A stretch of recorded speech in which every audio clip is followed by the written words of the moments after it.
হরে কৃষ্ণ। আজকে আমরা শুনব মনুষ্যতার এক পবিত্র পরম আধার সম্পর্কে, যা হলো প্রেম।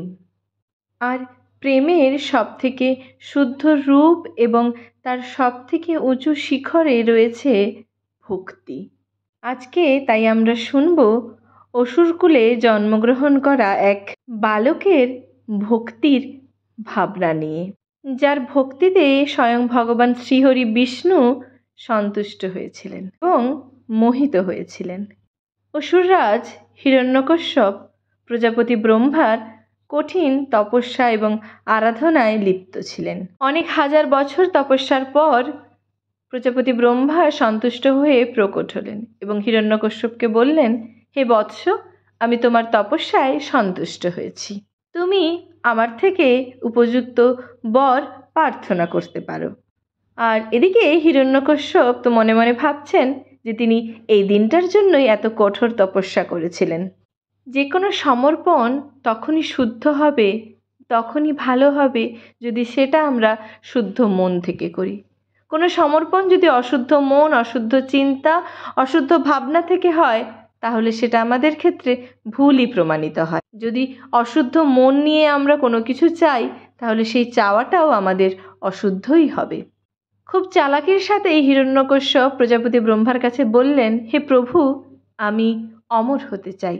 প্রজাপতি ব্রহ্মা কিছুটা অবাক হয়ে গেলেন এবং তারপর বললেন, তিনি যখন তার চালাকিটা ধরতে পারলেন, প্রজাপতি ব্রহ্মা হিরণ্যকশ্যপের উদ্দেশ্যে বললেন যে এই সৃষ্টি হয়তো আমি বানিয়েছি, কিন্তু আমি এই সৃষ্টির মর্যাদা লঙ্ঘন করতে পারি না।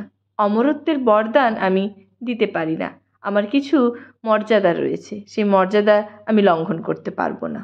অমরত্বের বরদান আমার মর্যাদার সীমার বাইরে, তাই তুমি অমরত্ব ছাড়া আর যা কিছু চাইবে আমি তোমাকে তা দিতে প্রস্তুত। হিরণ্যকশ্যপ সেই শুনে মনে মনে একটু চালাকি করলেন।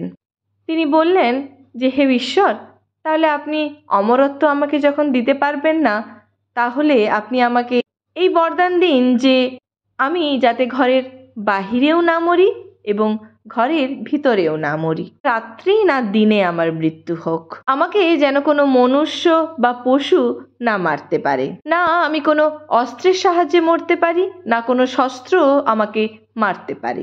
আর মৃত্যু যেন না ধরতি অর্থাৎ পৃথিবী, না আকাশ, কোনো জায়গাতেই যেন না হয়।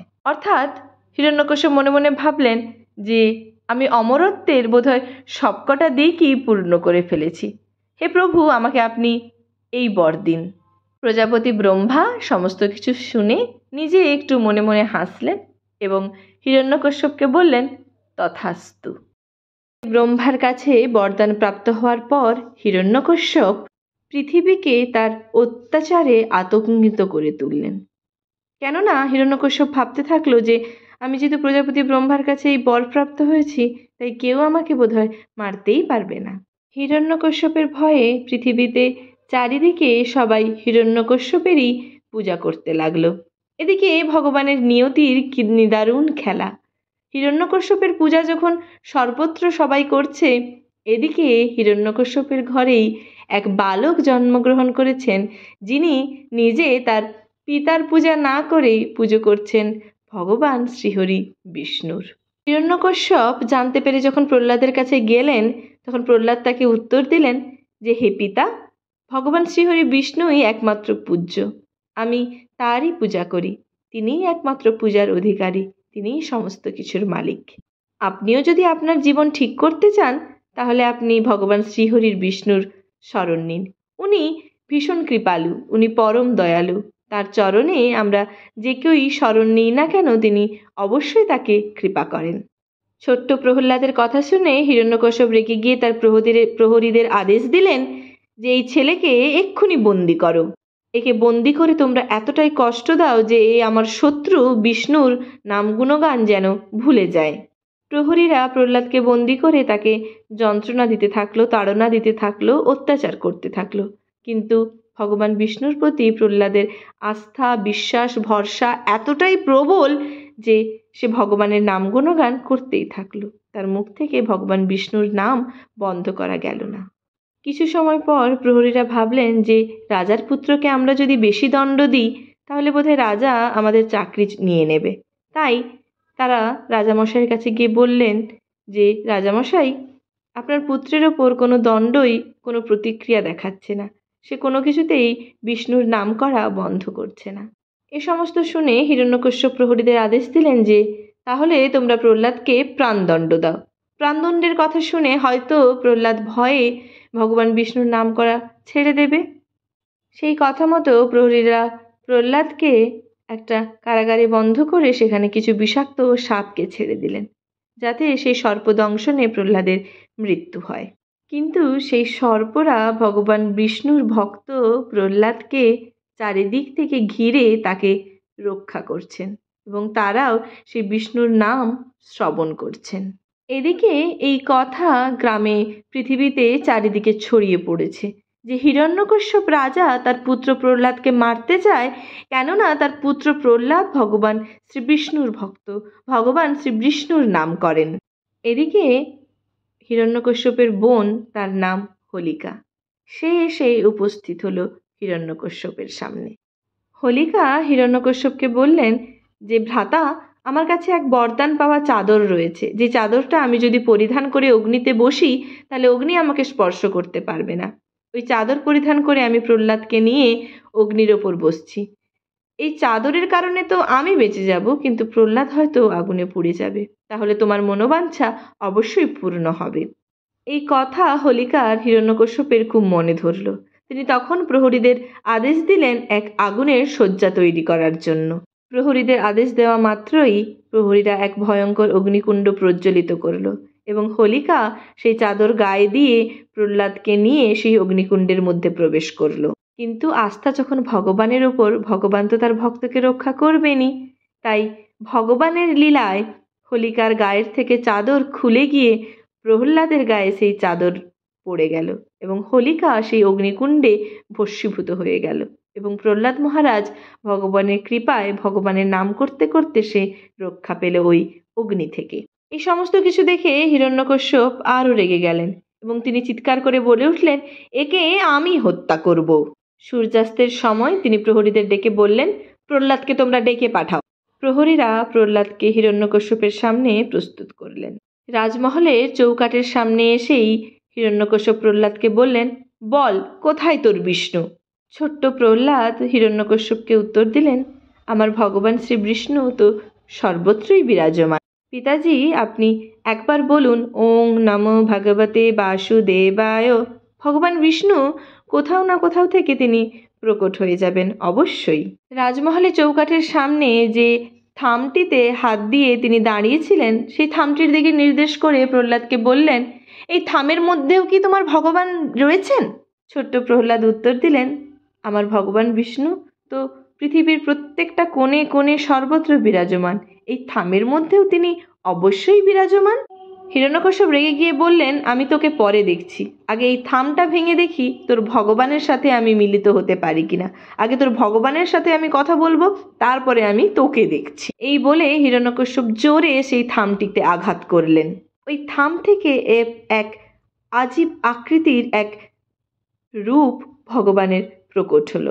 ভগবান বিষ্ণু তিনি নৃসিংহ বা নরসিংহ অবতারে তিনি অবতীর্ণ হলেন। ভক্তের ভগবান নৃসিংহদেব হিরণ্যকশিপুর বর অনুসারে তাকে বধ করতে লাগলেন।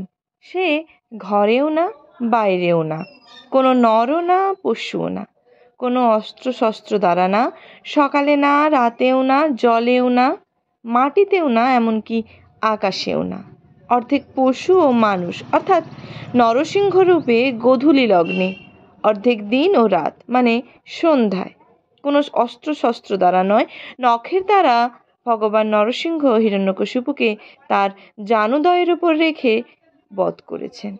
ভক্তের ডাকে ভগবান তার ভক্তকে যে কোনো উপায়েই রক্ষা করে। এমনকি ভগবানের এই রূপ দেখে দেবতারাও, ব্রহ্মাণ্ডও কেঁপে ওঠে। একই রূপ, হঠাৎ এই রূপের আবির্ভাব কেউ বুঝতে পারেনি। ভগবানের এই রূপকে দেবতারাও পর্যন্ত শান্ত করতে পারেনি। তখন দেবতারা বলল, একমাত্র একজনই পারে, সে হলো তার ভক্ত প্রহ্লাদ। তখন প্রহ্লাদ প্রভুর কাছে স্তব প্রার্থনা করতে লাগলে। তখন ভগবান ভক্তের প্রার্থনায় শান্ত হয় ও তাকে কোলে তুলে নেয় এবং ভগবান বলেন, হে ভক্ত প্রহ্লাদ, আমি তোমাকে দর্শন দিয়েছি, এখন তুমি কি বর চাও আমার কাছে প্রার্থনা করো, আমি তোমাকে বর দেব। তখন ভক্তর কি আর কিছু চাওয়ার থাকে ভগবানের কাছে? যে জগতের প্রভু তার সামনে, তবুও ভগবান বলল, তুমি একটা বর চাও, যেহেতু আমি তোমার সামনে প্রকট হয়েছি।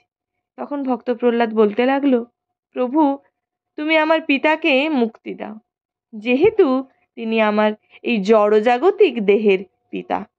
তখন ভগবান বললেন, হে ভক্ত প্রহ্লাদ, তথাস্তু।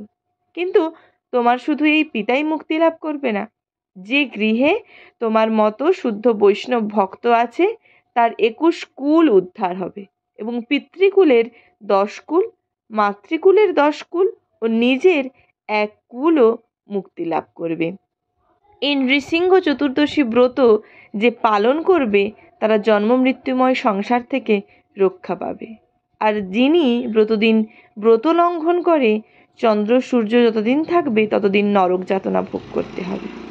এই ব্রত প্রভাবে অপুত্রক ভক্তপুত্র লাভ করে, দরিদ্র ধনশালী হয়, তেজস্কামী তেজ লাভ করে, রাজ্যকামী রাজ্য পায়, আর আয়ুষ্কামী দীর্ঘায়ু পায়। জয় ভগবান নৃসিংহদেব কি জয়, জয় প্রহ্লাদ মহারাজ কি জয়। আগামী 11/5/2025 রবিবার বৈশাখ শুক্লপক্ষের চতুর্দশী তিথিতে ভক্তবৃন্দ সবাই অবশ্যই পরমেশ্বর ভগবান শ্রীকৃষ্ণের অবতার শ্রী নৃসিংহদেবের পবিত্র আবির্ভাব দিবস উপবাস ব্রত ভক্তিভরে পালন করুন। হরে কৃষ্ণ, জয় নৃসিংহদেব।